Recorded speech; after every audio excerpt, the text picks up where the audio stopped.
بسم اللہ الرحمن الرحیم ان الحمد للہ نحمده ونستعینه ونستغفره ونعوذ باللہ من شرور انفسنا ومن سیئات اعمالنا من يهده الله فلا مضل له ومن يضلل فلا هادي له واشهد ان لا اله الا الله وحده لا شريك له واشهد ان محمدا عبده ورسوله يا أيها الذين آمنوا اتقوا الله حق تقاته ولا تموتن إلا وأنتم مسلمون يا أيها الناس اتقوا ربكم الذي خلقكم من نفس واحدة وخلق منها زوجها وبث منهما رجالا كثيرا ونساء واتقوا الله الذي تساءلون به والأرحام إن الله كان عليكم رقيبا يا أيها الذين آمنوا اتقوا الله وقولوا قولا سديدا يصلح لكم أعمالكم ويغفر لكم ذنوبكم ومن يطع الله ورسوله فقد فاز فوزا عظيما أما بعد فإن أصدق الحديث كتاب الله وأحسن الهدي هدي محمد صلى الله عليه وسلم وشر الأمور محدثاتها وكل محدثة بدعة وكل بدعة ضلالة وكل ضلالة في النار۔ محترم و مکرم حاضرین مجلس، اللہ رب العالمین کے فضل و کرم سے ایک بار پھر ہم شیخ محمد بن عبد الوہاب رحمہ اللہ کی کتاب شروط الصلاۃ و ارکانها و واجباتها کی شرح کے لیے یہاں حاضر ہوئے ہیں۔ گزشتہ درس میں آپ کے سامنے نماز کے ارکان میں سے دوسرے رکن کی تفصیل بیان کی گئی تھی کہ دوسرا رکن نماز کا تکبیر تحریمہ ہے۔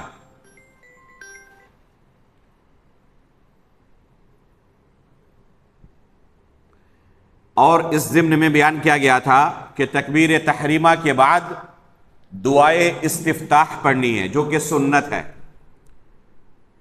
حالانکہ اس کے متعلق جو دلائل وارد ہیں وہ اس بات کا تقاضا کرتے ہیں کہ یہ واجب ہو، لیکن چونکہ علماء کے اقوال اس بارے میں وجوب کے نہیں ملتے، اس لیے اسے واجب کہنا بڑا مشکل معلوم ہوتا ہے۔ البتہ کسی کو دعائے استفتاح نہیں چھوڑنی چاہیے۔ اگر تکبیر تحریمہ کے ساتھ وہ امام کے ساتھ نماز پڑھ رہا ہے یا اکیلے نماز پڑھ رہا ہے تو تکبیر تحریمہ کے بعد ضرور دعائے ثنا پڑھے، دعائے استفتاح پڑھے، جس کے متعدد صیغے وارد ہیں، ان میں سے کوئی بھی ایک دعا پڑھ کر سورہ فاتحہ کی تلاوت کرے۔ مصنف نے سورہ فاتحہ کی مختصر تفسیر اس کتاب کے اندر ذکر کی ہے، جسے ہم انشاءاللہ پڑھیں گے۔ چنانچہ فرماتے ہیں بسم اللہ الرحمن الرحیم برکہ واستعانہ۔ بسم اللہ الرحمن الرحیم کے اندر بندہ اللہ رب العالمین سے برکت کی اور اللہ رب العالمین سے مدد کی دعا کرتا ہے، برکت کا سوال کرتا ہے اور مدد کا سوال کرتا ہے۔ بسم اللہ الرحمن الرحیم کا معنی یہ ہے کہ میں اللہ رب العالمین کے نام سے شروع کرتا ہوں جو کہ رحمان اور رحیم ہے۔ اللہ، یہ اللہ رب العالمین کا ایسا نام ہے جس کی طرف تمام اللہ کے اسماء حسنہ کی نسبت ہوتی ہے۔ اللہ یہ الالہ سے بنا ہے، جس کا معنی ہوتا ہے معبود کے۔ تو لفظ اللہ خود اس بات کی دلیل ہے کہ عبادت صرف اس وحدہ لا شریک کی جائے، اللہ رب العالمین کی جائے۔ یہ اللہ رب العالمین کا ایسا نام ہے کہ جس کی طرف تمام ناموں کی نسبت کی جاتی ہے۔ مثلا کہا جاتا ہے کہ الرحمن اللہ کا نام ہے، الرحیم اللہ کا نام ہے، الغفور اللہ کا نام ہے، الشکور اللہ کا نام ہے۔ یہ نہیں کہا جاتا کہ الرحمن رحیم کا نام ہے، الغفور شکور کا نام ہے، ایسا نہیں کہا جاتا، بلکہ ہر نام کی نسبت اللہ کی طرف کی جاتی ہے۔ الرحمن یہ بھی اللہ رب العالمین کا ایک نام ہے، الرحیم یہ بھی اللہ رب العالمین کا ایک نام ہے، اور یہ دونوں نام رحمت کی صفت سے متصف ہیں۔ اللہ رب العالمین کے ناموں کے بارے میں اہل سنت والجماعت کا یہ منہج اور عقیدہ ہے کہ اسماء اللہ عز وجل اعلام و اوصاف، اللہ کے جتنے نام ہیں وہ علم پر بھی دلالت کرتے ہیں، یعنی اللہ رب العالمین کے نام ہونے پر، ساتھ میں ہر نام کے اندر کوئی نہ کوئی وصف پایا جاتا ہے، معنی پایا جاتا ہے، اس معنی کو بھی ہم اللہ کے لیے ثابت کریں گے۔ یہی فرق ہے اہل سنت والجماعت کے یہاں اور گمراہ فرقوں کے یہاں۔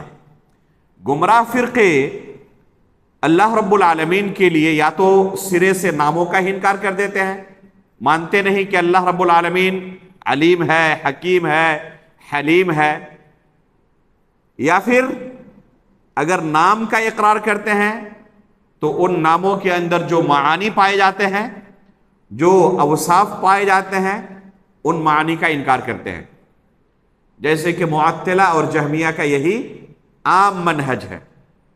وہ اللہ رب العالمین کی صفات کا سرے سے انکار کرتے ہیں، کہتے ہیں کہ اللہ رب العالمین علیم تو ہم مانتے ہیں، لیکن علم کی صفت سے متصف ہو یہ نہیں مانتے۔ سمیع اس کا نام مانتے ہیں، لیکن سننے کی طاقت بھی اللہ کے پاس ہو یہ نہیں مانتے۔ بصیر اللہ کا نام ہم تسلیم کرتے ہیں، لیکن دیکھنے کی طاقت سے بھی اللہ متصف ہو یہ نہیں مانتے۔ یہ گمراہ فرقوں کا عقیدہ اور منہج ہے۔ اہل سنت والجماعت کا عقیدہ اور منہج کیا ہے کہ اللہ کے جتنے نام ہیں ان ناموں کا بھی ہم اقرار کریں گے، اور ان ناموں کے اندر جو معانی پائے جاتے ہیں ان معانی کا بھی ہم اللہ کے لیے اقرار کریں گے، جیسے کہ اس کی شان کے لائق ہے، بندوں کے ساتھ یا کسی مخلوق کے ساتھ تشبیہ دیے بغیر۔ جیسے کہ سمیع اللہ کا نام ہے تو ہم اللہ کے لیے اس نام کو بھی ثابت کریں گے، اور ساتھ میں سننے کی طاقت اللہ کے اندر ہے یہ معنی بھی ثابت کریں گے، لیکن کسی مخلوق کے ساتھ تشبیہ دیے بغیر۔ یہ نہیں کہیں گے کہ جس طرح ہم سنتے ہیں اس طرح اللہ سنتا ہے، یہ تشبیہ ہے جو کہ اللہ کے سلسلے میں حرام ہے۔ لیس کمثلہ شیء وہو السمیع البصیر۔ العقیدۃ الواسطیہ کے اندر ہم نے ان مسائل کو تفصیل کے ساتھ آپ کے سامنے بیان کیا ہے۔ تو الرحمن اور الرحیم ان دونوں ناموں کے اندر اللہ رب العالمین کے لیے رحمت کی صفت کا ثبوت موجود ہے، تو ہم اقرار کرتے ہیں کہ ہمارا پروردگار رحمت کی صفت سے متصف ہے، اور اس صفت کے اندر مخلوق کے ساتھ کوئی تشبیہ نہیں۔ بندے بھی رحم کرتے ہیں، جانور بھی اپنے بچوں پر رحم کرتے ہیں، اللہ رب العالمین بھی رحم کرتا ہے، لیکن اس کا رحم کرنا کسی مخلوق کے ساتھ اس کی تشبیہ نہیں دی جا سکتی، جیسے کہ اس کی شان کے لائق ہے۔ الرحمن اور الرحیم ان دونوں ناموں کے اندر فرق یہ ہے کہ رحمان یہ اللہ رب العالمین کے لیے خاص نام ہے، اس کا اطلاق صرف اور صرف اللہ رب العالمین کے لیے کیا جا سکتا ہے، کسی مخلوق کے لیے اس نام کا اطلاق درست نہیں ہے۔ البتہ رحیم جو نام ہے یہ نام اللہ کے درمیان اور مخلوق کے درمیان مشترک ہے، مخلوق کے لیے بھی رحیم کا لفظ استعمال کیا جا سکتا ہے، جائز ہے، لیکن جب مخلوق کے لیے ہم اس نام کو استعمال کریں گے اس وقت ہمارے ذہن کے اندر یہ چیز ضرور رہے کہ لیس الرحیم کالرحیم، مخلوق جو رحیم ہے وہ اللہ رب العالمین کا جو نام رحیم ہے اس کے ساتھ اس کی کوئی مشابہت نہیں۔ اللہ بھی رحیم ہے اور مخلوق بھی رحیم ہے، لیکن دونوں کے اندر کوئی مشابہت نہیں۔ اللہ کے نام میں جب ہم رحیم کہیں گے تو اس کے اندر رحمت کی صفت کو ضروری طور پر ثابت کریں گے، لیکن کسی مخلوق کا نام رحیم رکھا جائے، ضروری نہیں کہ اس کے اندر رحمت کی صفت ہو۔ کسی نے کسی بلڈنگ کا نام رحیم رکھ دیا، بہت سارے لوگ بلڈنگ کے نام رکھتے ہیں، تو کیا اس وجہ سے اس کے اندر رحمت کی صفت پائی گئی؟ ضروری نہیں ہے مخلوق کے اندر وہ صفت پائی جائے۔ ہو سکتا ہے کہ کوئی ظالم ہو، جابر ہو، رحمت اس سے چھین لی گئی ہو، لیکن اس کا نام رکھا ہے والدین نے رحیم۔ تو ضروری نہیں ہے کہ مخلوق کے لیے یہ نام رکھا جائے تو اس کے اندر وہ صفت پائی ہی جائے۔ اگر پائی بھی جائے گی تو اس کے اندر نقص ہوگا، خلل ہوگا، عیب ہوگا، کمال کی صفت نہیں ہوگی۔ اور اللہ کے لیے جب کسی صفت کو ہم ثابت کرتے ہیں تو بغیر کسی عیب کے، بغیر کسی خلل کے، نقص کے، اس کی تمام صفات کیا ہے؟ کامل ہیں، ان کے اندر کوئی عیب نہیں۔ یہی معنی ہے سبحان اللہ کا، تسبیح کا یہی معنی ہے کہ اللہ تعالیٰ کو ہم ہر طرح کے عیب سے پاک مانتے ہیں۔ تو اللہ کی جو صفات ہیں وہ کامل ہیں۔ مخلوق کے اندر وہ صفت اگر پائی بھی جائے کامل نہیں ہوگی، ناقص ہوگی۔ تو رحیم جو نام ہے یہ مشترک ہے، مخلوق کے لیے اس نام کا استعمال جائز ہے، اس میں کوئی حرج نہیں ہے۔ اگر کسی کا نام رحیم رکھا جائے، رکھا جا سکتا ہے، کوئی حرج نہیں ہے۔ لیکن رحمان یہ صرف اللہ کے لیے خاص ہے، مخلوق کے لیے رکھنا جائز نہیں ہے۔ بعض لوگ رحمان رکھ دیتے ہیں نام کسی کا، درست نہیں ہے۔ یہ اللہ کے لیے خاص نام ہے۔ جس طرح کسی کا نام اللہ نہیں رکھ سکتے آپ، کسی نے اپنے بچے کا نام رکھ دیا اللہ، جائز ہے؟ جائز نہیں ہے۔ اسی طرح رحمان رکھنا بھی جائز نہیں ہے، یہ اللہ کے لیے خاص نام۔ لیکن رحیم رکھنا جائز ہے، کوئی حرج نہیں ہے۔ خود اللہ کے رسول کے لیے قرآن میں اللہ تعالیٰ نے رحیم کا لفظ استعمال کیا ہے، عزیز علیہ ما عنتم حریص علیکم بالمؤمنین رؤوف الرحیم۔ یہ اللہ کے رسول کی صفت بیان کی گئی ہے، بالمؤمنین رؤوف الرحیم، کہ اللہ کے رسول مؤمنوں کے لیے رؤوف اور رحیم ہیں۔ اسی طرح عزیز اللہ کا نام ہے، ٹھیک ہے، کسی مخلوق کے لیے نام رکھ سکتے ہیں۔ اللہ کے رسول نے، اللہ رب العالمین نے سورہ یوسف کے اندر امرأۃ العزیز تراود فتاہ کہا، عزیز مصر کو العزیز کا لفظ استعمال کیا اللہ تعالیٰ نے عزیز مصر کے لیے، مصر کے بادشاہ کے لیے، اور اس کی طرف بیوی کی نسبت کی ہے۔ امرأۃ العزیز، عزیز مصر کی بیوی نے یوسف علیہ السلام کو اپنے جال میں پھانسنا چاہا، تو یہاں پر عزیز سے مراد کون ہے؟ اللہ رب العالمین، نعوذ باللہ۔ اللہ رب العالمین کو اگر مراد لیا جائے تو لازم کیا آئے گا کہ اللہ کی نعوذ باللہ بیوی ہے، اور یہ کفر ہے۔ کوئی یہاں پر اس آیت میں عزیز سے مراد اللہ لے، کافر ہو جائے گا وہ، کیونکہ وہ اللہ کی طرف بیوی ہونے کی نسبت کرے گا، اور یہ کفر ہے کہ اللہ کے لیے کوئی بیٹے کی نسبت کرے، بیوی کی نسبت کرے، والد اور بچوں کی نسبت کرے۔ تو امرأۃ العزیز سے مراد عزیز مصر ہے یہاں پہ۔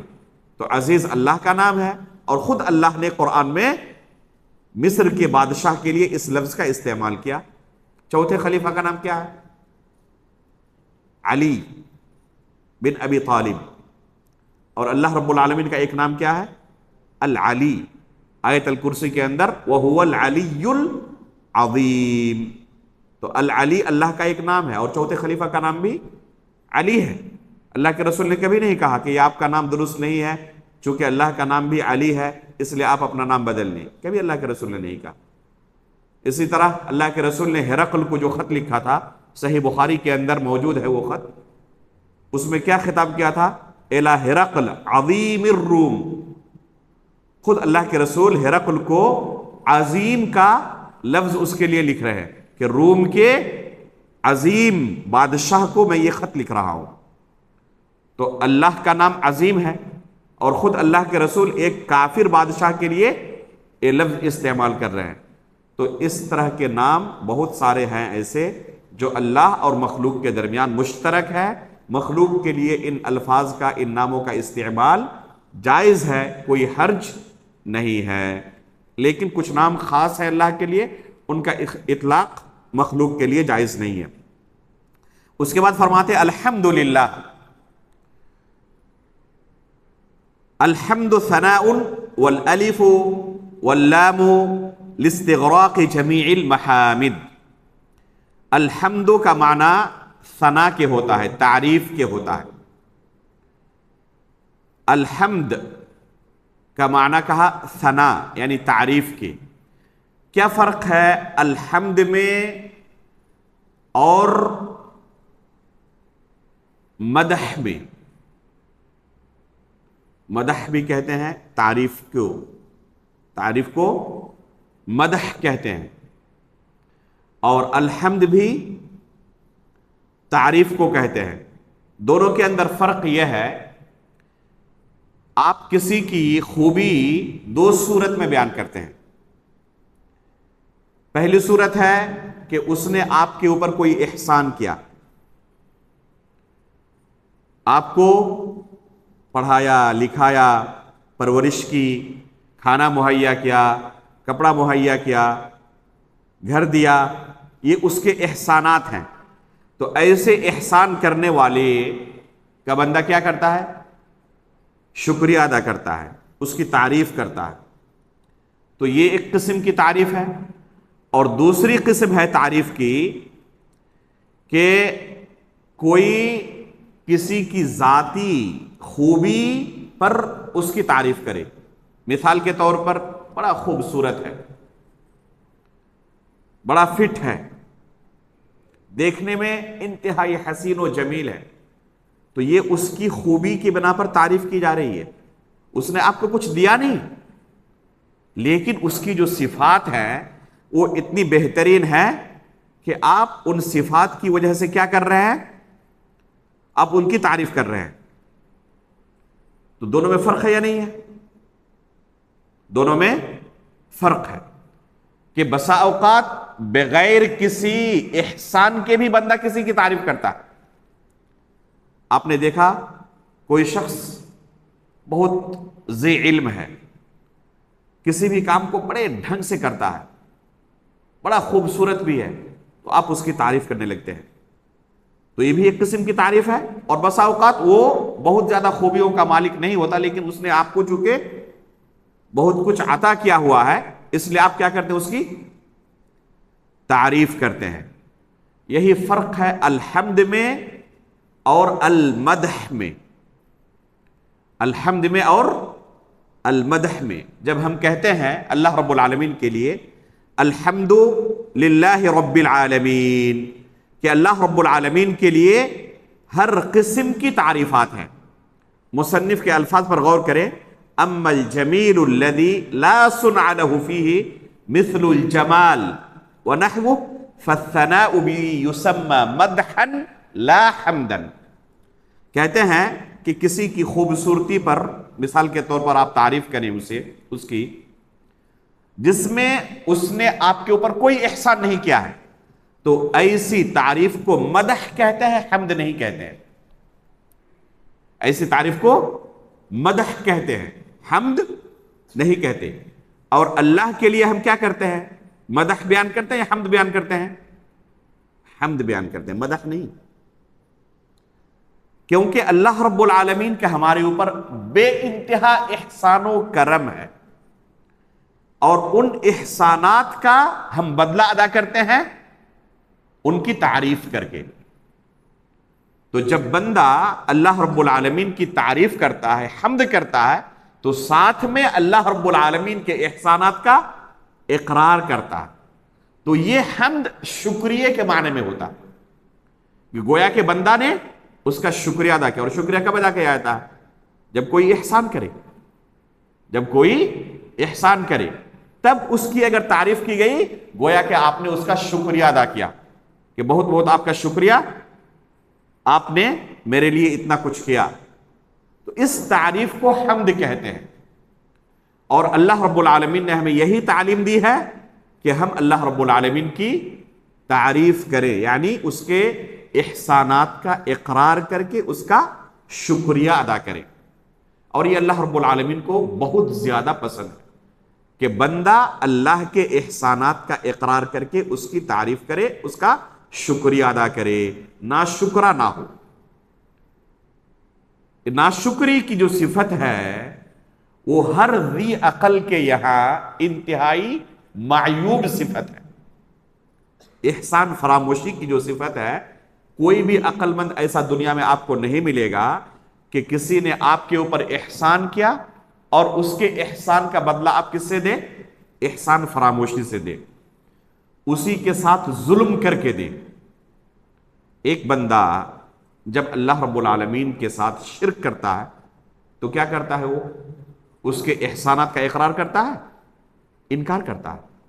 لیکن اسی کے بالمقابل جب بندہ کہتا ہے الحمدللہ رب العالمین، تمام قسم کی تعریفیں اللہ کے لیے ہیں، تو اللہ رب العالمین کی احسانات کا اقرار بھی کر رہا ہے اور ساتھ میں شکریہ بھی ادا کر رہا ہے۔ اس لیے دیکھیں کہ ہماری شریعت نے ہماری زندگی کے ساتھ یہ الحمد کے الفاظ کو کس طرح جوڑ دیا ہے۔ ہر نماز کی شروعات، بلکہ ہر رکعت کی شروعات اسی اللہ کے احسانات کا اقرار اور اس کے شکریہ کے ساتھ ہم کرتے ہیں۔ نماز ختم ہوئی، اس کے بعد سبحان اللہ 33 مرتبہ، اس کے بعد 33 مرتبہ الحمدللہ پڑھتے ہیں۔ چھینک آتی ہے تو کیا پڑھتے ہیں؟ الحمدللہ پڑھتے ہیں۔ کچھ کھایا پیا آپ نے، اس کے بعد کیا پڑھتے ہیں؟ الحمدللہ پڑھتے ہیں۔ کسی کام سے فارغ ہوئے، الحمدللہ الذی بنعمتہ تتم الصالحات۔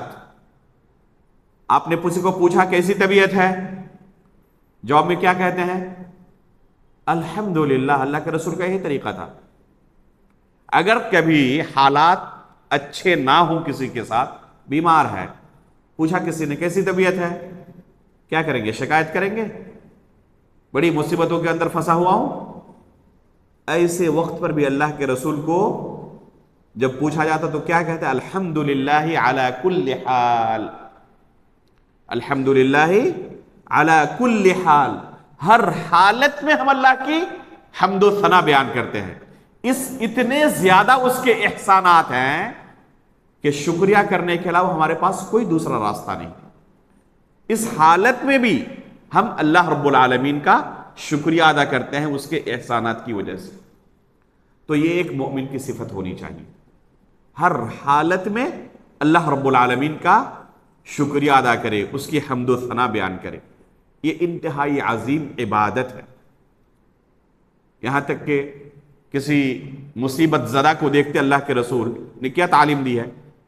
مصیبت زدہ کو دیکھ کر الحمدللہ الذی عافانی مما ابتلاک بہ وفضلنی علی کثیر ممن خلق تفضیلا۔ تو یہ اللہ کے رسول نے ہمیں تعلیم دی ہے کہ ہمیشہ ہر حالت میں اللہ رب العالمین کی تعریف کیا کرو، اللہ کا شکریہ ادا کیا کرو۔ ایک مؤمن کی یہی صفت ہونی چاہیے۔ شکایت کرنا زیب نہیں دیتا۔ اللہ رب العالمین کی شکایت کرنا، یہ اللہ رب العالمین نے، آپ دیکھیں گے بہت سارے لوگوں کو ہر موقع پر ان کی زبان پر شکایت ہی سنیں گے۔ میں ہی تھا اس مصیبت کے لیے، میرے اوپر اتنی مصیبت آ پڑی ہے، یہ مصیبت، یہ مصیبت، یہ مصیبت، پوری دنیا میں ہی ملا تھا اللہ کو اس مصیبت کو ڈالنے کے لیے۔ اس طرح کے الفاظ بعض لوگ استعمال کرتے ہیں۔ کبھی یہ نہیں سنا کہ میں اتنا گنہگار بندہ، آخر کون سی ایسی میرے اندر خوبی تھی کہ اللہ رب العالمین نے بے شمار مصیبتوں سے مجھے نجات دی ہے۔ بہت سارے لوگ دیکھنے کی طاقت سے محروم ہیں، پوری جائیداد دے کر بھی کوئی آنکھ خرید نہیں پاتے۔ بہت سارے لوگ سننے کی طاقت سے محروم ہیں، بہت سارے لوگ چلنے پھرنے کی طاقت سے محروم ہیں، بستروں پر ہیں۔ بہت سارے لوگ جیلوں کے اندر بند ہے بغیر کسی قصور کے، کوئی قصور نہیں ہے، لیکن آزادی کی نعمت سے محروم ہے۔ آخر میں نے کون سی ایسی نیکی کی تھی کہ اللہ تعالیٰ نے مجھے اتنی نعمتوں سے نوازا؟ ایسا سنا کسی سے؟ حالانکہ یہی صفت ہونی چاہیے ایک مومن کی کہ ہر حال میں اللہ تعالیٰ کا شکریہ ادا کرے۔ جب یہ صفت بندے کی پیدا ہو جائے گی کہ ہر حال میں اللہ کا شکریہ، تو ایسے بندے کو اللہ تعالیٰ انتہائی پسند کرتا ہے کہ یہ بندہ میرا شکر گزار بندہ ہے۔ لَإِن شَكَرْتُمْ لَأَزِيدَنَّكُمْ وَلَإِن كَفَرْتُمْ إِنَّ عَذَابِي لَشَدِيدٌ، اگر تم شکریہ ادا کرو گے مزید نعمتیں عطا کروں گا، لیکن ناشکری کرو گے تو میرا عذاب بڑا دردناک ہے، سخت ہے بڑا عذاب۔ تو جب بندہ اللہ رب العالمین کی تعریف کرتا ہے، الحمدللہ رب العالمین کہتا ہے، تو اللہ رب العالمین کا شکریہ ادا کر رہا ہوتا ہے۔ اس کے بعد فرمایا الرحمن الرحیم۔ بسم اللہ الرحمن الرحیم کے اندر ہم نے ان دو ناموں کے بارے میں ابھی آپ کے سامنے تفصیل کے ساتھ بیان کیا۔ اس کے بعد فرمایا مالک یوم الدین۔ یوم الدین کسے کہتے ہیں؟ جزا کے دن کا مالک ہے۔ دین کا لفظ عربی زبان میں بدلے کے ہوتا ہے، جزا کے ہوتا ہے۔ آپ نے کوئی کام کیا، آپ کو اس کا جو بدلہ دیا جائے گا، اسے عربی زبان میں کس لفظ سے تعبیر کرتے ہیں؟ لفظ دین سے۔ کہتے ہیں کما تدینو تدان، جیسے تم کام کرو گے ایسا ہی تم کو بدلہ ملے گا۔ تو یہ لفظ کس معنی میں استعمال ہوا؟ بدلے کے معنی میں۔ تو عربی زبان کے اندر لفظ دین جب بولا جاتا ہے تو فوراً اہل عرب کیا سمجھتے ہیں؟ بدلے کا معنی، کہ ہم نے کوئی کام کیا اس کا بدلہ ہمیں ملے گا۔ اللہ تعالیٰ نے قیامت کے دن کو یوم الدین کہا ہے، یہ بدلے کا دن ہے۔ یعنی ایک انسان نے دنیا میں جو کچھ عمل کیا ہے، آج کا دن اسی عمل کا بدلہ اسے دیا جائے گا۔ جو کچھ تم نے عمل کیا ہے اس کا تمہیں بھرپور بدلہ دیا جائے گا۔ اسی لیے قیامت کے دن کو یوم الدین کہا گیا، اور اس کی نسبت مالک کی طرف کی گئی کہ قیامت کے دن کا، بدلے کے دن کا اللہ رب العالمین مالک ہے۔ اس کے اندر تحدید کی صفت موجود ہے، اسلوب موجود ہے۔ جب بندہ اس آیت پر غور کرے گا کہ اللہ رب العالمین قیامت کے دن کا تن تنہا مالک ہے، اس دن کسی کی کچھ نہیں چلے گی۔ اختیارات جو آج دنیا میں اللہ نے بندوں کو دیا ہوا ہے، ایک بندہ چاہے تو نیکی کا راستہ اختیار کرے اور چاہے تو گناہ کا راستہ، اللہ تعالیٰ نے اسے مکمل اختیار دیا ہے۔ ایسا نہیں کہ کوئی شخص گناہ کا راستہ اختیار کرنا چاہے لیکن اس کے باوجود وہ کر نہ سکے، ایسا نہیں ہوتا۔ اللہ رب العالمین نے اسے کیا کہا ہے؟ لمن شاء منکم ان یستقیم کہا، تم میں سے جو شخص چاہے استقامت کا راستہ اختیار کرے۔ فمن شاء فلیؤمن ومن شاء فلیکفر، جو چاہے ایمان کا راستہ اپنائے اور جو چاہے کفر کا راستہ اپنائے۔ اگر کوئی کفر کا راستہ اختیار کرے تو کیا اللہ رب العالمین اسے مجبور کر دیتا ہے ایمان کا راستہ اختیار کرنے پر؟ اسے آزادی دی ہے، فری ول ہے دنیا کے اندر، کیونکہ یہ دار العمل ہے، جیسا عمل کرے گا وہ دار الجزا ہے۔ قیامت کا دن ایسا ہی اسے بدلہ دیا جائے گا۔ تو قیامت کے دن کسی کو کوئی اختیار نہیں ہوگا، قیامت کے دن بس بدلہ ملنے والا ہے۔ قیامت کے دن جو کچھ اس نے دنیا میں عمل کیا ہے اس دن بس اسے بدلہ ملنے والا ہے، اور اللہ رب العالمین اس دن کا مالک ہے۔ تو اس کے اندر ڈر، اللہ رب العالمین ڈرا رہا ہے، ڈر کی صفت موجود ہے اس آیت کے اندر، اور یہی قرآن کا اسلوب ہے۔ قرآن کا یہی اسلوب ہے کہ اللہ رب العالمین جنت کا لوگوں کو وعدہ بھی کرتا ہے اور جہنم سے ڈراتا بھی ہے، رحمت کا تذکرہ کرتا ہے اور ساتھ میں عذاب کا بھی تذکرہ کرتا ہے۔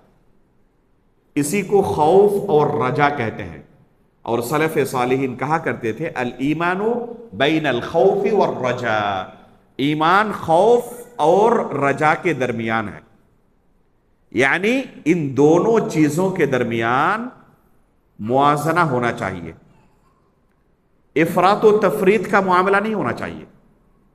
بعض لوگوں کے یہاں پایا جاتا ہے افراط و تفریط، بعض لوگ انتہائی زیادہ ڈرے ہوئے رہتے ہیں، ان کے یہاں ہمیشہ ڈر کی صفت، اللہ کی رحمت کے بارے میں مایوسی کی صفت پائی جاتی ہے. کہتے ہیں کہ ہم اتنے زیادہ گنہگار ہیں، ہمیں تو اللہ معاف نہیں کرے گا، اور اس وجہ سے نیکی کے راستے کی طرف نہیں آتے. کہتے ہیں اتنی عمر گزر چکی، 60 سال ہو چکے ہیں، ہمیشہ گناہ کرتا رہا، اس کے باوجود معاف کر سکتا اللہ تعالیٰ؟ اتنے گناہ میرے ہو چکے ہیں کہ اب نیکی کی طرف پلٹنا میرے لیے ممکن نہیں ہے، اتنا آگے بڑھ چکا ہونا کہ پیچھے لوٹنا میرے لیے ممکن نہیں ہے. ایسی بات نہیں ہے. یہ قنوط کی صفت ہے، نا امیدی کی صفت ہے. اور قرآن میں اللہ تعالیٰ نے فرمایا لا تقنطوا من رحمت اللہ، اللہ کی رحمت سے مایوس نہ ہو. ان اللہ یغفر الذنوب جميعا، اللہ تعالیٰ تمام گناہوں کو معاف کر دیتا. تو جتنی بھی تمہاری گناہیں ہو چکی ہیں، اب بھی اگر پلٹنا چاہو تو نئی زندگی کی شروعات کر سکتے ہو. توبہ کرو، اپنی فائل ڈیلیٹ کرو اور نئی زندگی کی شروعات کرو. اگر آگے کی زندگی تم نے اللہ کی مرضی کے مطابق گزار لی تو اللہ رب العالمین تمہیں اس کا بھرپور بدلہ دینے والے ہیں، تمام گناہوں کو معاف کر دینے والے ہیں. تو کسی کے یہاں نا امیدی غالب رہتی ہے، اور اسی کے برعکس کسی کے یہاں رحمت کا پہلو حد سے زیادہ غالب رہتا ہے، اور ڈر کا پہلو بالکل بھی غائب رہتا ہے. گناہ پر گناہ کیے جا رہا ہے، آپ اس سے کہیں کہ ذرا ڈرو اللہ رب العالمین سے، اتنا جھوٹ بول رہے ہو، تو کہہ رہا اللہ رحیم ہے، اللہ کریم ہے. شراب پی رہا ہے، جھوٹ بول رہا ہے، گناہ پر گناہ کیے جا رہا ہے، نصیحت کرنے والے کو جواب کیا دیتا ہے؟ ارے اللہ رحیم ہے، اللہ کریم ہے، اللہ ہر چیز کو معاف کرنے والا ہے، اللہ تعالیٰ معاف کر دے گا مجھے. تو یہ رحمت کی صفت کے اندر حد سے زیادہ آگے بڑھا ہوا ہے. اور خوف کا جو پہلو ہونا چاہیے تھا، یہ بالکل اس کے یہاں غائب ہے. ایمان کس چیز کا نام ہے؟ ایمان خوف اور امید کے درمیان کا نام. ایک انسان اللہ کی عبادت بھی کرتا رہے اور ساتھ میں ڈرتا بھی رہے، پتہ نہیں میری عبادت قبول بھی ہو رہی ہے اللہ کی بارگاہ میں یا قبول نہیں ہو رہی ہے. نماز تو میں نے پڑھی، اپنی طرف سے کوشش کی، لیکن کوتاہی بہت زیادہ ہے اس میں. جس طرح پڑھنا چاہیے اس کی عبادت ہم حقیقت میں انجام نہیں دے سکے. پتہ نہیں اللہ تعالیٰ قبول بھی کرے گا یا نہیں کرے گا. عبادت بھی کر رہا ہے، ساتھ میں ڈر بھی رہا ہے. یہ صفت ہونی چاہیے. صحابہ اکرام اپنے نفس پر نفاق کا خوف کرتے تھے، کہیں ایسا تو نہیں کہ ہمارے دلوں کے اندر نفاق ہو، ایمان جس طرح ہونا چاہیے اس طرح ابھی تک شاید داخل ہی نہ ہوا ہو. اس قدر اللہ کی عبادت میں مشغول ہونے کے باوجود ڈر رہے ہیں. تو یہ صفت ہونی چاہیے کہ ایک انسان اللہ کی عبادت بھی کرے، ساتھ بھی ڈرتا بھی رہے کہ پتہ نہیں اللہ رب العالمین نے اگر مواخذہ کر لیا. صحابہ اکرام جن کو اللہ کے رسول نے اپنی زبان سے جنت کی خوشخبری سنائی تھی، وہ زاروں قطار روتے تھے قرآن کی آیتیں پڑھ کر کہ پتہ نہیں ہمارے ساتھ کیا ہوگا.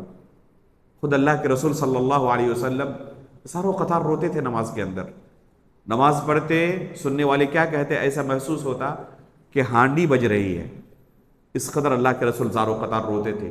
تو یہ صفت ایک مومن کی ہونی چاہیے کہ وہ خوف اور امید کے درمیان زندگی گزارے. یہ دونوں گاڑی کے دو پہیے کی طرح ہیں. اگر ایک پہیا کمزور ہو جائے، دوسرا بہت قوی ہو، مضبوط ہو، گاڑی چلے گی؟ نہیں چل پائے گی. پرندے کے دو پر کی طرح ہے، ایک پر صحیح سالم ہو، دوسرا ڈیمیج ہو جائے، اڑ پائے گا؟ وہ نہیں اڑ پائے گا.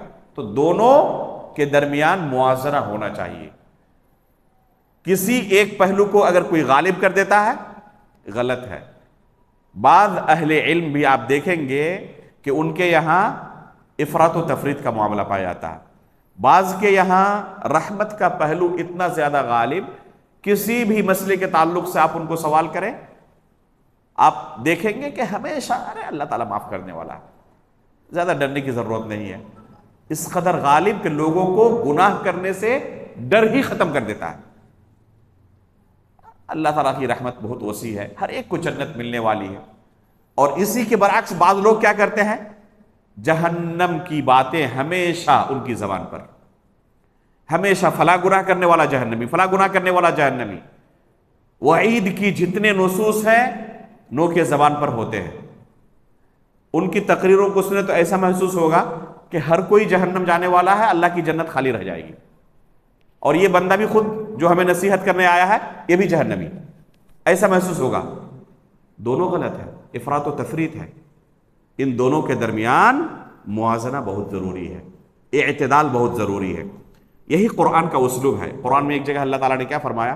نبئ عبادی انی انا الغفور الرحیم، میرے بندوں کو خبر کر دو کہ میں کیا ہوں؟ غفور الرحیم ہوں۔ فوراً اگلی آیت میں کیا کہا؟ وَأَنَّ عَذَابِي هُوَ الْعَذَابُ الْأَلِيمُ۔ غفور الرحیم کہنے کے بعد فوراً اگلی آیت میں یہ بھی بتا دو کہ میرا عذاب بڑا سخت ہے، دردناک ہے۔ تو یہ ہونا چاہیے، غفور الرحیم بھی اللہ تعالیٰ ہے اور ساتھ میں اس کا عذاب بھی بڑا دردناک ہے۔ تو دونوں پہلو کے درمیان اعتدال ہو، افراط و تفریط نہ ہو۔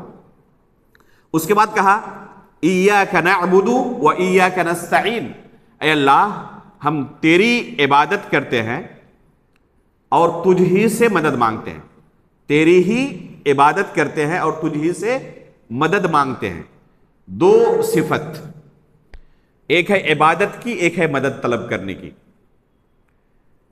اللہ رب العالمین کے ساتھ بندہ عہد کر رہا ہے، وعدہ کر رہا ہے، اقرار کر رہا ہے، ایگریمنٹ کر رہا ہے کہ کیا کروں؟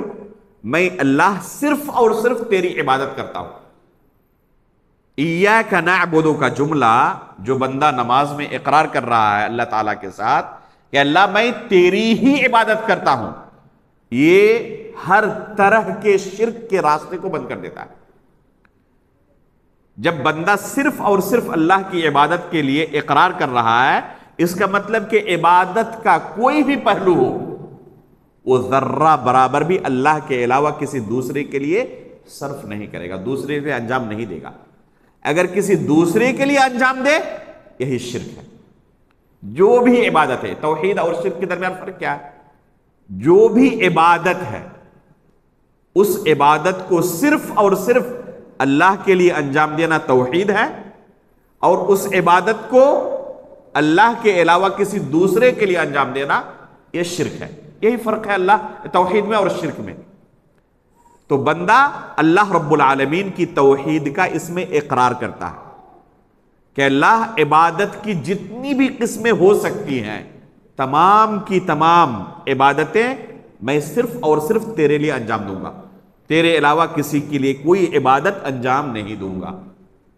افسوس کی بات یہ ہے کہ بہت سارے لوگ نماز کے وقت اس کا اقرار کرتے ہیں اور مسجد سے باہر نکل کر یا مسجد کے اندر ہی بہت سارے لوگوں کے یہاں مزار موجود ہے، اور پھر جا کر بیٹا طلب کرنا ہو تو بابا کے مزار پر پہنچ جاؤ اور ان سے بیٹا طلب کرو۔ یہ کیا ہے؟ یہ شرک ہے۔ اللہ رب العالمین کے علاوہ کسی دوسرے سے ایسی چیز طلب کرنا جس پر اللہ کے علاوہ کوئی قدرت نہیں رکھتا، یہ شرک ہے۔ وَإِيَّاكَ نَسْتَعِينُ کہ اللہ ہم تجھ ہی سے مدد طلب کرتے ہیں۔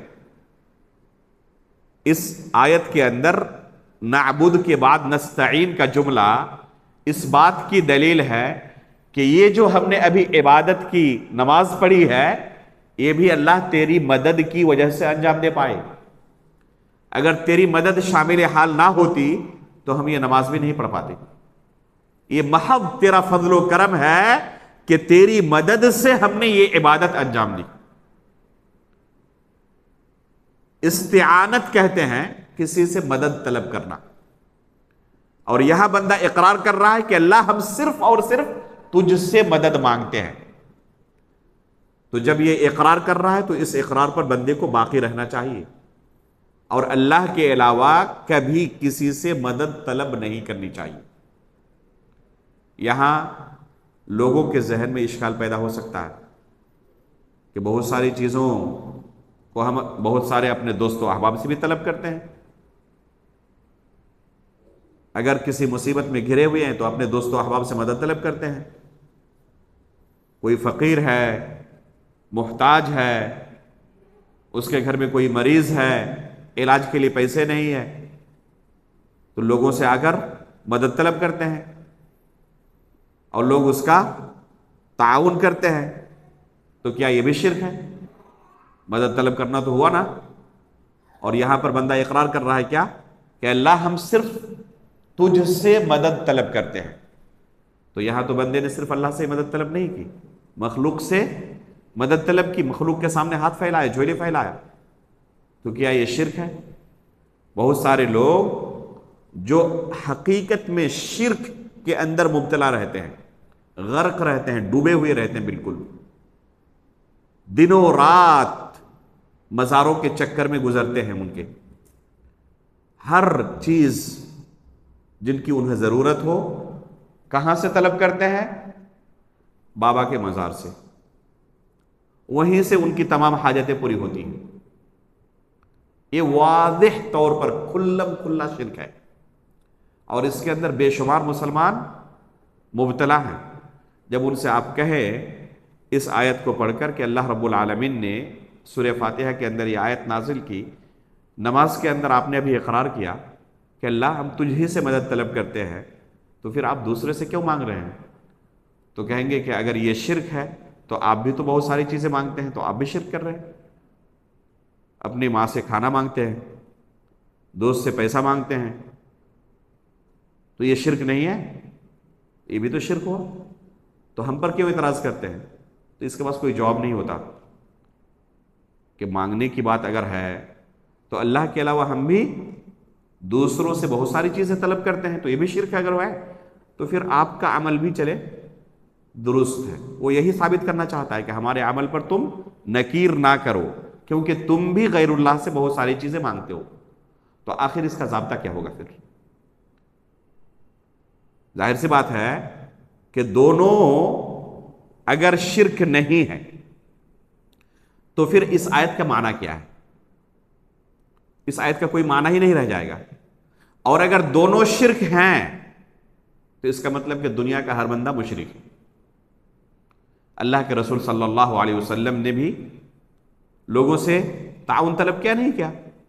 غزوہ تبوک کے موقع پر کہا کہ ہمیں سخت تعاون کی ضرورت ہے، جو شخص تعاون پیش کر سکتا ہو وہ تعاون پیش کرے. عمر فاروق رضی اللہ تعالیٰ عنہ نے آدھا مال اللہ کے رسول کے قدموں میں لا کر ڈال دیا. ابو بکر صدیق نے گھر میں جو کچھ تھا اللہ کے رسول صلی اللہ علیہ وسلم کے سامنے لا کر پیش کر دیا. عثمان غنی رضی اللہ تعالیٰ عنہ نے 300 اونٹ پورے ساز و سامان کے ساتھ پیش کیا. 1000 دینار اللہ کے رسول صلی اللہ علیہ وسلم کے قدموں میں لا کر ڈال دیا. تو اللہ کے رسول نے بھی مدد طلب کی ہے. تو نعوذ باللہ دنیا کا ہر بندہ مشرک، یہاں تک کہ صحابہ کرام اور نبی بھی نہیں بچ پائیں گے. ظاہر سی بات ہے کہ یہ بھی کوئی نہیں کہہ سکتا، جرأت نہیں کر سکتا. تو آخر اس کا اصول و ضابطہ کیا ہے؟ کس کو شرک کہا جائے گا اور کس کو جائز کہا جائے گا؟ انہی دلائل پر غور کریں تو آسانی کے ساتھ یہ مسئلہ سمجھ میں آ سکتا ہے. اس وجہ سے علماء نے اس مسئلے کو سمجھاتے ہوئے کہا ہے کہ سب سے پہلے آپ دیکھیں جس سے طلب کر رہے ہیں وہ زندہ ہے یا وفات پا چکا ہے. اگر وفات پا چکا ہے تو اس سے کسی بھی طرح کی کوئی چیز طلب کریں، یہ شرک کے دائرے میں آتا ہے، کیونکہ اس کے پاس کچھ بھی دینے کی طاقت نہیں ہے، بلکہ آپ کی پکار سننے کی بھی طاقت نہیں ہے ان کے پاس. اس لیے کسی مردہ شخص سے کچھ بھی طلب کیا جائے یہ شرک کے دائرے میں آئے گا. 1 روپیہ طلب کرے، 1 قلم طلب کرے، چاہے کچھ بھی طلب کرے، وہ شرک کے دائرے میں آئے گا، کیونکہ اس کے پاس نہ سننے کی طاقت نہ دینے کی طاقت. رہی بات زندہ اگر ہے تو اس کی 2 قسمیں، آپ کے سامنے ہے یا دور ہے. اگر دور دراز کے علاقے میں ہے، آپ کی پکار یہاں سے نہیں سن سکتا، اور اس سے مصیبت کے وقت آپ حاجت روائی کر رہے ہیں، مصیبت میں پھنس گیا ہوں بابا مجھے بچا لے، اور وہ ہے نہیں یہاں پر.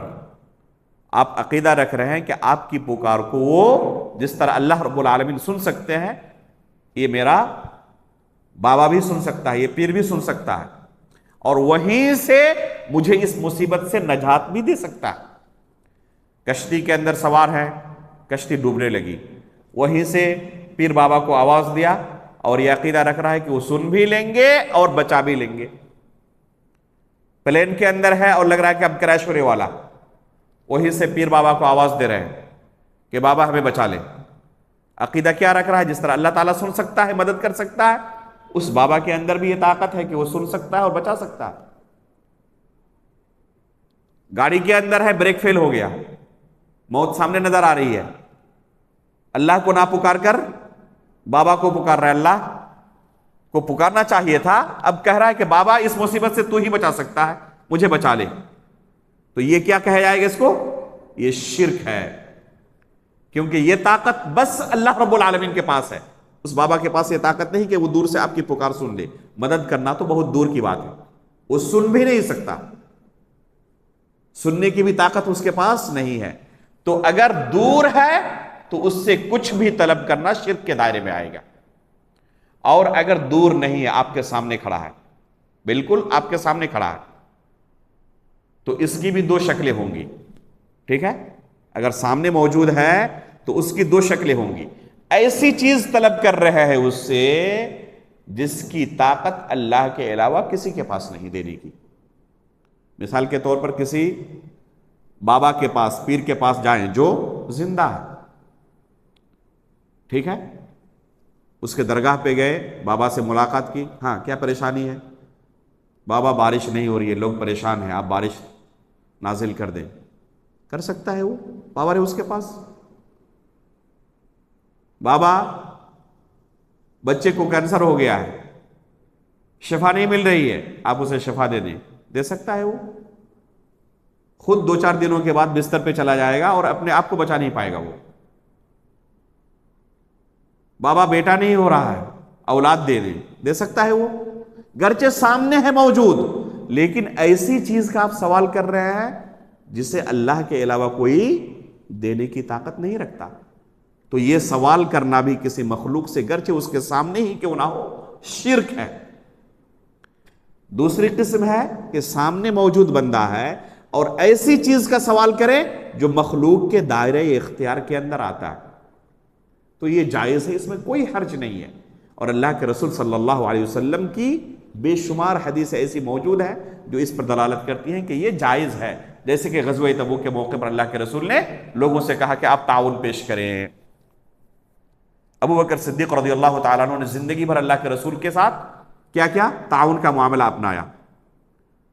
اللہ کے رسول صلی اللہ علیہ وسلم آتے صبح کو اور اپنی بیویوں سے کھانا طلب کرتے. جب جواب ملتا کہ آج گھر میں کچھ نہیں ہے تو کیا کہتے؟ آج میں روزے سے ہوں. تو کھانا طلب کیا نا. تو یہ طلب کرنا سامنے والے سے جس کی طاقت مخلوق کے اندر ہے دینے کی، تو یہ شرک کے قبیل سے نہیں ہے، یہ جائز ہے. یہ ہے اصول و ضابطہ. اب اس اصول و ضابطے کے تحت قبر والے سے جو سوال کر رہے ہیں وہ کس زمرے میں آئے گا؟ واضح شرک کے زمرے میں آئے گا. چاہے کسی نبی کی قبر پر جائیں، کسی صحابی کی قبر پر جائیں، کسی ولی اور بزرگ کی قبر پر جائیں، چاہے کسی گنہگار کی قبر پر جائیں، وہ علی الاطلاق شرک ہے. ایاک نعبد و ایاک نستعین، اس کے بعد اہدنا الصراط المستقیم صراط الذین انعمت علیہم غیر المغضوب علیہم ولا الضالین. اس کے اندر بندہ اللہ رب العالمین سے ہدایت کا سوال کرتا ہے کہ اللہ تو صراط مستقیم کی طرف ہماری رہنمائی فرما. صراط مستقیم کا کیا معنی ہے؟ اس کی متعدد تفسیریں علماء نے کی ہیں. کسی نے کہا کہ اس سے مراد اسلام ہے، کسی نے کہا کہ اس سے مراد رسول ہیں، کسی نے کہا کہ اس سے مراد قرآن ہے، یا اور بھی مختلف الفاظ سے. یہ اختلاف تنوع ہے، اختلاف تضاد نہیں. یعنی ایک ہی چیز کو الگ الگ الفاظ سے بیان کیا گیا ہے. اور اس طرح کے اختلافات تفسیروں کی کتابوں میں بہت زیادہ آپ کو دیکھنے کو ملے گا. اسے اختلاف تضاد نہیں کہتے ہیں، ایک ہی چیز کے مختلف اجزاء کو بیان کر کے بسا اوقات مفسرین تفسیر کرتے ہیں. یہاں پر بندہ صراط مستقیم کا سوال کر رہا ہے کہ اللہ صراط مستقیم کی ہماری رہنمائی فرما، کہ ہم صراط مستقیم پر چلیں. جو بندہ سوال کر رہا ہے ہدایت کی، تو اس ہدایت کا معنی کیا ہے؟ ہدایت کی دو قسمیں ہیں، ایک ہے ہدایت ارشاد اور ایک ہے ہدایت توفیق. ہدایت ارشاد کسے کہتے ہیں؟ ہدایت ارشاد کہتے ہیں کہ کسی کو صرف راستہ دکھا دینا، کوئی بندہ آیا، آپ کو پوچھا کلیان اسٹیشن جانا چاہتا ہوں، کیسے جاؤں؟ تو آپ نے کہا کہ آپ اس راستے سے چلے جائیں اور وہاں تک پورا آپ نے راستہ اس کو بیان کیا، پہنچ جائیں گے کلیان۔ اس کو کیا کہا جائے گا؟ ہدایت ارشاد۔ آپ نے صرف اسے راستہ دکھا دیا۔ جسے آپ نے راستہ دکھایا، کیا آپ کنفرم کہہ سکتے ہیں کہ وہ پہنچ ہی جائے گا؟ پہنچ بھی سکتا ہے، نہیں بھی پہنچ سکتا ہے، راستے میں بھٹک بھی سکتا ہے، یا ہو سکتا ہے کہ آپ سے راستہ پوچھ لیا، معلوم تو اس کو ہو گیا کہ کیسے پہنچنا ہے، لیکن گیا نہیں، وہیں بیٹھا ہوا رہ گیا۔ تو ہدایت ارشاد میں کنفرم نہیں ہوتا کہ بندہ منزل مقصود تک پہنچ بھی جائے گا، ہو سکتا ہے پہنچ جائے، ہو سکتا ہے نہ بھی پہنچے۔ اور ہدایت توفیق کسے کہتے ہیں؟ ایسی رہنمائی کرنا کہ جس سے وہ منزل مقصود تک پہنچ بھی جائے۔ مثال کے طور پر اس بندے کا آپ نے ہاتھ پکڑا، کلیان اسٹیشن جانا ہے، ٹھیک ہے چلیں، ہاتھ پکڑ کے وہاں پہنچا کے آئے، یہ ہے کلیان اسٹیشن۔ اب اس کے بھٹکنے کا کوئی امکان ہے؟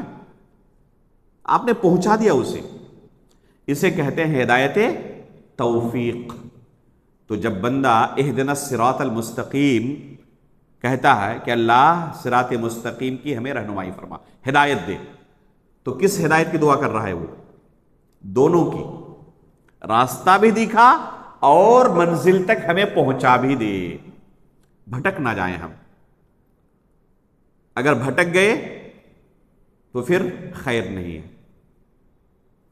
اور یہ منزل تک پہنچا دینا صرف راستہ دکھانا نہیں، بلکہ منزل تک پہنچا دینا یہ صرف اور صرف اللہ کے ہاتھ میں ہے، اللہ کے علاوہ کسی کے ہاتھ میں نہیں۔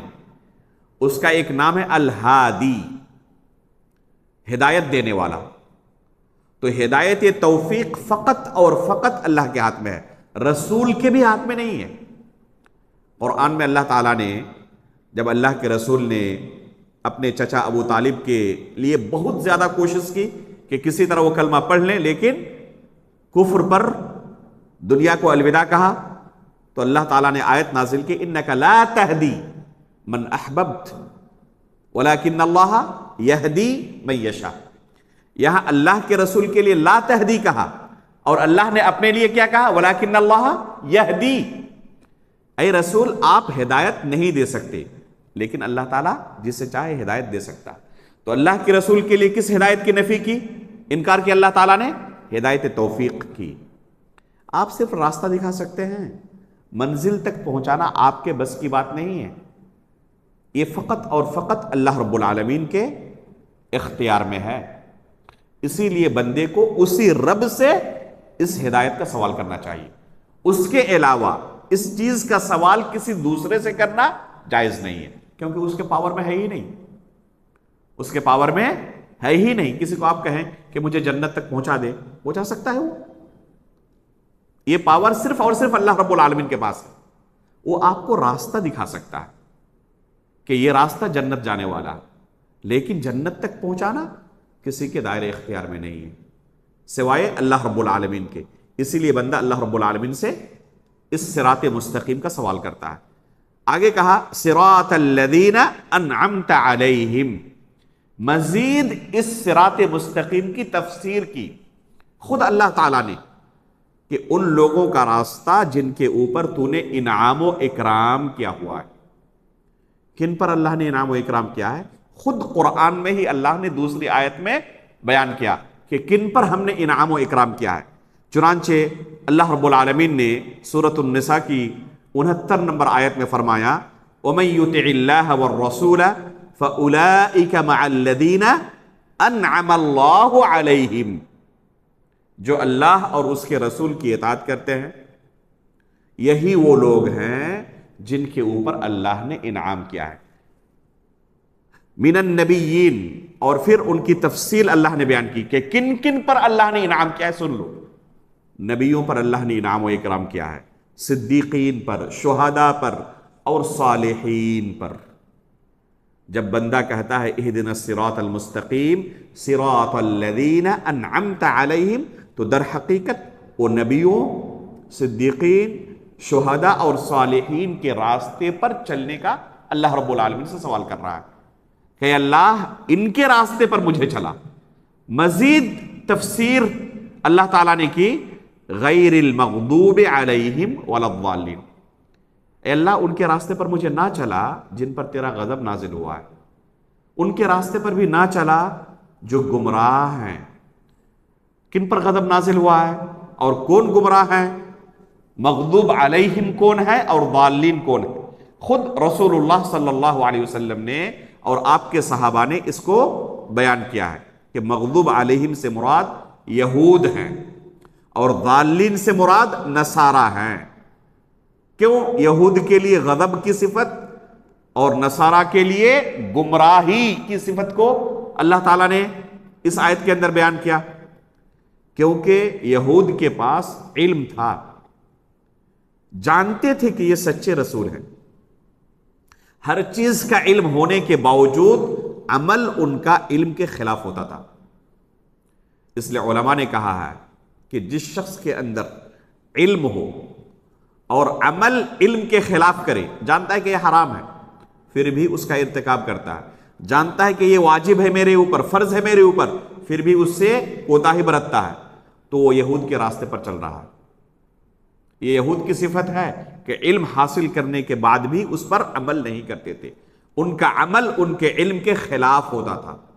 اور اسی کے برعکس نصارہ ہیں، عمل میں بہت آگے لیکن بلا علم. اگر ایک انسان بلا علم عمل کرے تو گمراہی کے علاوہ کوئی نتیجہ اس کا نہیں ہوتا. بلا علم عمل کرنا کبھی بھی صحیح نہیں ہو سکتا، ہمیشہ خطرے سے وہ خالی نہیں ہوتا، ہمیشہ خطرہ لگا رہتا ہے. آپ کسی مشین کے بارے میں نہیں جانتے، مان لیں کہ آپ فلائٹ میں ہیں اور آپ نہیں جانتے کہ جہاز کو کیسے ہینڈل کیا جاتا ہے، اڑایا جاتا ہے. پائلٹ بے ہوش ہو گیا تو آپ کو اگر دے دیا جائے تو آپ ہینڈل کر لیں گے؟ ظاہر سی بات ہے کہ آپ کے لیے مشکل ہے، آپ نہیں جانتے ہیں، بلا علم انجام نہیں دے سکتے. ہاں کوئی آپ کو سکھائے تو آپ سیکھ سکتے ہیں. تو دنیا کا کوئی عمل بلا علم انجام نہیں دیا جا سکتا. ایک بندہ جس نے صرف بائک چلانا سیکھا ہے، اسے آپ کار پہ بٹھا دیں، چلا لے گا؟ وہ نہیں جانتا کیسے اس میں گیئر لگایا جاتا ہے، کیسے کلچ دبایا جاتا ہے، کچھ نہیں پتا اسے، صرف بائک چلایا اس نے. اور کار چلانے والے کو فلائٹ میں بیٹھا دیا جائے کہ چلاؤ، چلا پائے گا؟ نہیں چلا پائے گا، اس لیے کہ اس کے پاس علم نہیں ہے. تو بلا علم کوئی عمل صحیح طریقے سے انجام دینا ممکن نہیں. اللہ کی شریعت پر کوئی عمل کرنا چاہے اور اس کے پاس اس کا علم ہی نہ ہو کہ کیسے عبادت کرنی ہے، صحیح طریقے سے عبادت کر لے گا؟ وہ ناممکن ہے. اس لیے علم سب سے پہلے، اس کے بعد علم کے مطابق عمل کرنا. جب یہ دونوں صفتیں پائی جائیں گی تب اسے صراط مستقیم کہا جائے گا. دونوں میں سے کوئی ایک نہ ہو، صراط مستقیم نہیں ہے. وہ پہلے علم حاصل کریں اور علم کے مطابق عمل کریں. اگر یہ صفت کسی کے اندر ہے تو گویا کہ وہ صراط مستقیم پر چل رہا ہے. اور اسی کا ہم ہر نماز میں سوال کرتے ہیں کہ اللہ تو ہمیں صراط مستقیم کی ہدایت دے، صراط مستقیم پر چلا. اور یہی سلف صالحین کا طریقہ تھا. یہ آیت منہج سلف کے اوپر چلنے کی بہت بڑی دلیل ہے. پہلے علم اور اس کے بعد اس کے مطابق عمل. یہی سلف صالحین کا طریقہ تھا کہ پہلے اللہ کے رسول سے انہوں نے دین کا علم حاصل کیا اور اس دین کے اوپر چل کر دکھایا بھی. اب اگر ان کے طریقے پر کوئی چل رہا ہے تو گویا کہ وہ منہج سلف پر چل رہا ہے، صراط مستقیم پر چل رہا ہے. وَأَنَّ هَذَا صِرَاطِي مُسْتَقِيمًا فَاتَّبِعُوهُ وَلَا تَتَّبِعُوا السُّبُلَ فَتَفَرَّقَ بِكُمْ عَنْ دِينِهِ. اللہ تعالیٰ نے کہا کہ یہی میرا سیدھا راستہ ہے، اس کی اتباع کرو. صراط مستقیم کی اتباع کا اللہ نے حکم دیا اور کیا کہا؟ وَلَا تَتَّبِعُوا السُّبُلَ. اس سیدھے راستے کے علاوہ اور بھی ٹیڑھے میڑھے بہت سارے راستے ہیں، ان راستوں پر نہ چلو. ان راستوں پر چلو گے تو کیا ہوگا؟ تمہیں بھٹکا دے گا راستہ، گمراہ کر دے گا. تم جنت جانے والا جو سیدھا راستہ تھا اس راستے سے بھٹک جاؤ گے، جہنم میں پہنچ جاؤ گے۔ تو یہ جو ایک واحد راستہ ہے جنت پہنچانے والا سیدھا راستہ، اسی کی اتباع کا اللہ تعالیٰ نے حکم دیا ہے، اور یہی صحابہ اکرام کا طریقہ تھا، یہی صحابہ اکرام کا راستہ ہے جس راستے پر وہ چل کر جنت کے مستحق قرار پائے، جنت جن کا اللہ رب العالمین نے ٹھکانہ قرار دیا ہے اپنے انعام اور فضل و کرم سے۔ تو اگر کوئی شخص جنت پانا چاہتا ہے تو یہی راستہ ہے کہ وہ صحابہ اکرام کے منہج کو فالو کرے، ان کے دین کو فالو کرے۔ یہ آیت سورۃ الفاتحہ کے نام سے یہ سورت مکمل مشہور ہے، ہر نماز کے اندر اس کا پڑھنا ضروری ہے۔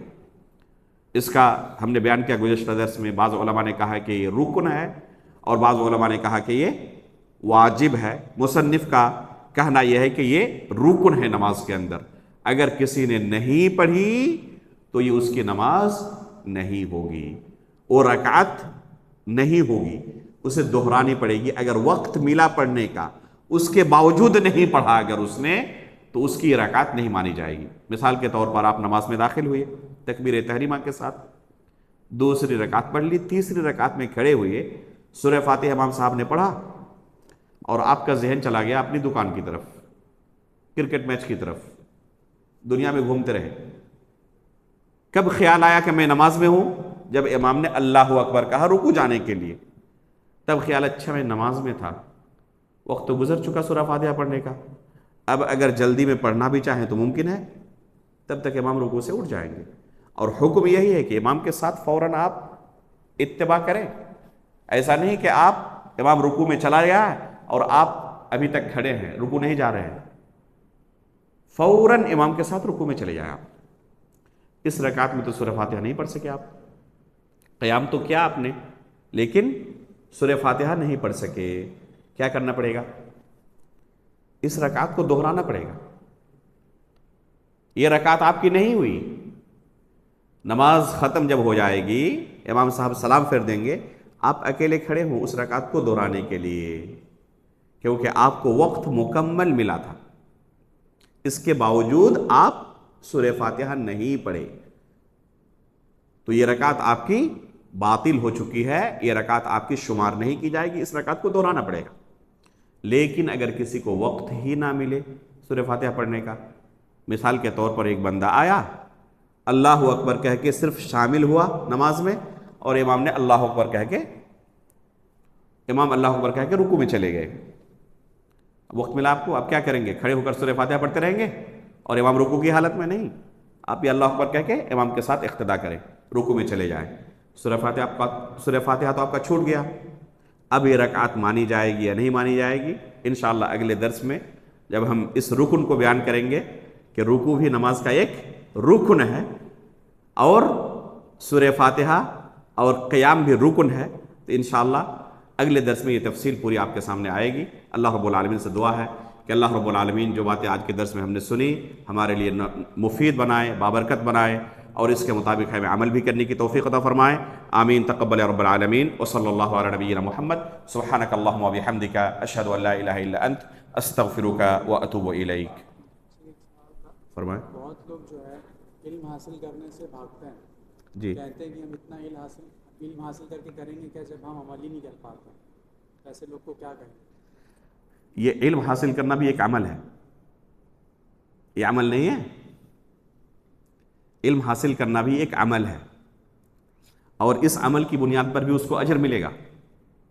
علم حاصل کرنا بذات خود ایک عمل ہے، بلکہ نفلی عبادتوں کے اندر سلف کہتے تھے کہ سب سے افضل اگر کوئی عبادت ہے، عمل ہے کوئی، تو یہ علم حاصل کرنا، تو یہ بذات خود ایک عمل ہے، اور اس پر انشاءاللہ اس کو بے انتہا اجر ملنے والا ہو، اور یہ علم خود اسے ابھی کہہ رہا ہے کہ نا میں عمل ہی نہیں کر پاتا ہوں، تو انشاءاللہ یہ علم خود اسے صحیح راستے پر لائے گا۔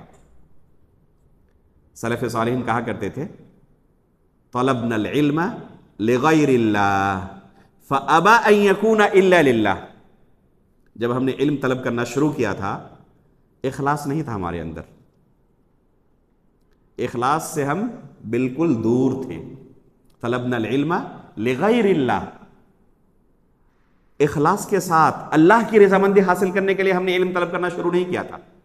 عجیب و غریب نفس کے اندر خیالات تھے، علم حاصل کریں گے تو یہ ملے گا، یہ ملے گا، یہ ملے گا، بڑے عجیب و غریب خیالات تھے.